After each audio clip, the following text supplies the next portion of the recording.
Well, it's sun's out, bike's out, basically. I am managing to get out once or twice a week.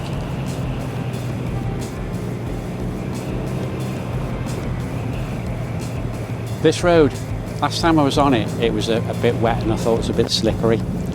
But I expect it'll be a bit drier now than it was last time, so I'm going to have some fun on this road.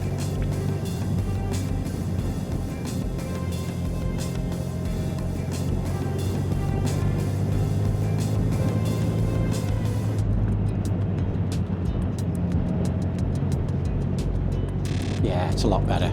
It's a lot better today.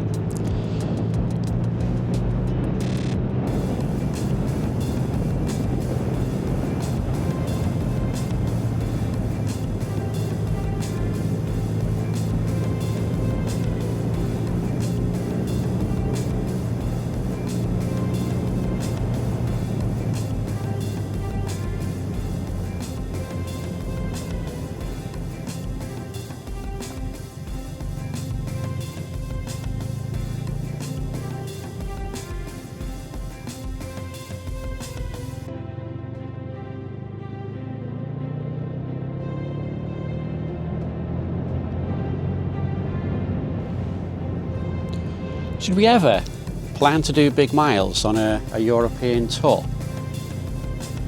I've done it.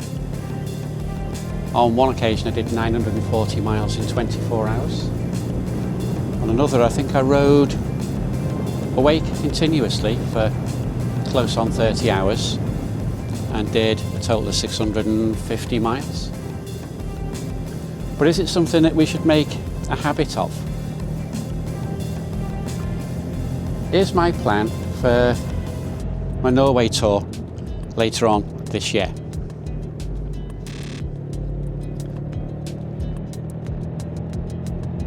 It must not be seen as fixed. In fact, it's already changed since I prepared that. You'll see something that says my first hotel is in Donbass. I don't think it was a hotel, I think it's a campsite that I found out was there. I am not staying in Donbass. I'm not staying on a campsite. I'm staying somewhere slightly different, sort of in the area. What it is, it's proof that I can do what I'm setting out to do in the time I've got available. But it will change. From the minute I get off that ferry, there is no guarantee that I will stick with this plan. I'll make up my mind on a day-by-day basis. However, if you look at the beginning there, between Saturday day 1 and Monday day 3, when I arrive in Oslo, I'm going to be doing 800 miles in 23 hours of riding time. I class that as a big ride. There will be a gap. I'll ride overnight on Saturday to arrive at the ferry terminal for about 7 o'clock on Saturday morning. And then once I'm on the ferry, I'm going straight to my cabin and I'm going to sleep. And I'll get off the ferry at 5 o'clock and I'll be away off to Copenhagen. That plus the English side is 800 miles. Okay, that's got to be done in 23 hours, and I will class that as a big ride. However, I get to Oslo 2 days after leaving home. If I chose to stay overnight, say at Osnabrück, and set off again the next morning, I'd never make that ferry in Copenhagen to arrive in Oslo on Monday. I'd arrive in Oslo on Tuesday. So, but doing those big miles, I'm saving myself a whole day.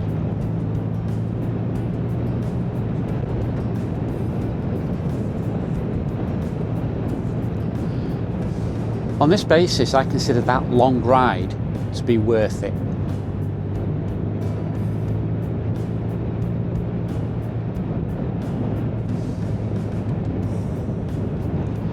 But is it always true that doing big miles means we save ourselves a day.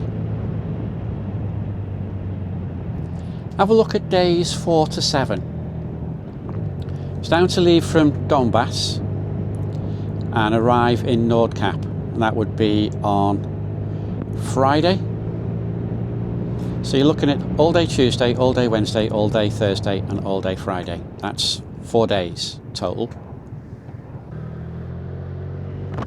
Now, if I turn right there, I'll be heading off down to Sugar Lane and doing that hairpin again. But I've been that way a few times now and I want to try somewhere different. So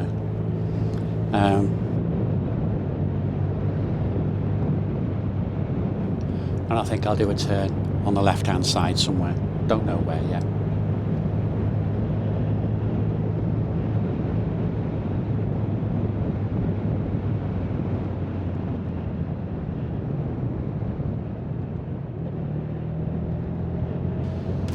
So that's 4 days and I'll be doing 1100 miles, which comes out to 270 miles a day. Now for me that's usually a comfortable distance. Under normal circumstances I'd leave my hotel 8-9 o'clock and look for my next hotel to check in around about 5 o'clock, thereabouts. Might be a little bit different in Norway. The speed limits are somewhat lower, but I still think it's a reasonable distance to do in a day. If I want to get to Nordkapp in 3 days, saving myself that day, I've got to do 366 miles a day for each of those 3 days. That's a stretch. But what happens if I tried to do something similar to what I've done in the past and try and do more miles than 366 in a day?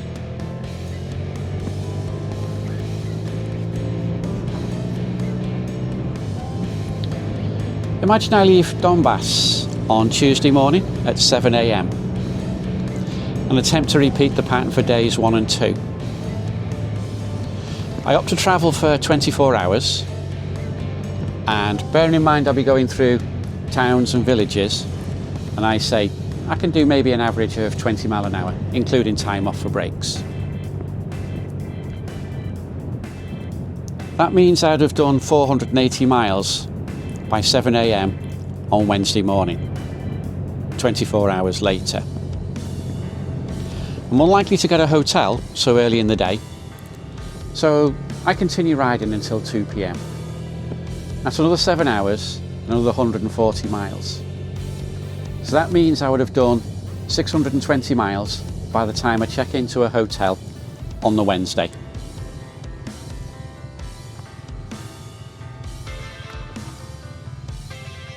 Now that would mean I'm going to be sort of choosing to leave my hotel, let's say 7 a.m. on the Thursday morning. Now 48 hours will have elapsed between me leaving Donbass and me leaving my hotel at 7 a.m. on Thursday morning. That means I will only have done 310 miles per day, average. It might have been easier for me to just say, tell you what, let's ride for 16 hours a day, do 320 miles and look for a hotel as late as possible. I've seen a couple doing this sort of a tour through Norway, and they were checking into campsites quite late in the day. If you want to have a look at it, it's On the Road Adventures. Good series, really good series. I got a lot from it.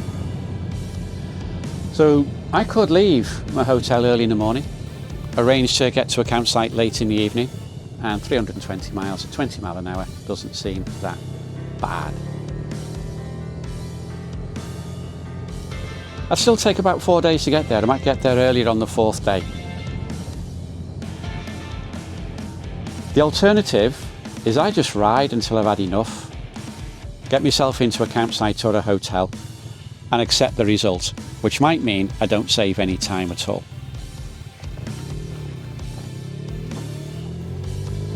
I don't actually think it's worth my while planning big miles in this case. I'm better sticking to the plan, and if I do better and arrive at Nordkapp sooner than this plan suggests, that would be a bonus. So on this basis, I don't see that it's always worth doing big miles. It's down to the individual. I can do it, some people can't, and there will come a time when I can't. It might even happen on this Norway tour, I don't know. It's also down to the road conditions, weather conditions. So for that, I wouldn't plan.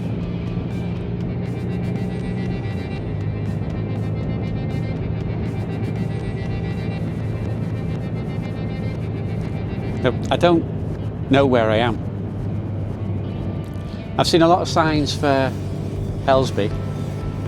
I've seen a few for other places as well. But if I come out of Helsby, that'll be fine.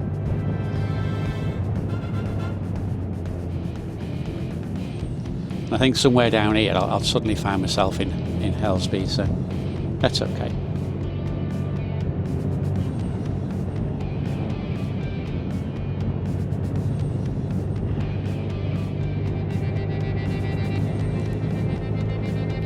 I'm going to stop the recording now, because straight on there I'm going to put me straight into Helsby, and nobody wants to see detached houses and semi-detached houses along the side of the road, do they?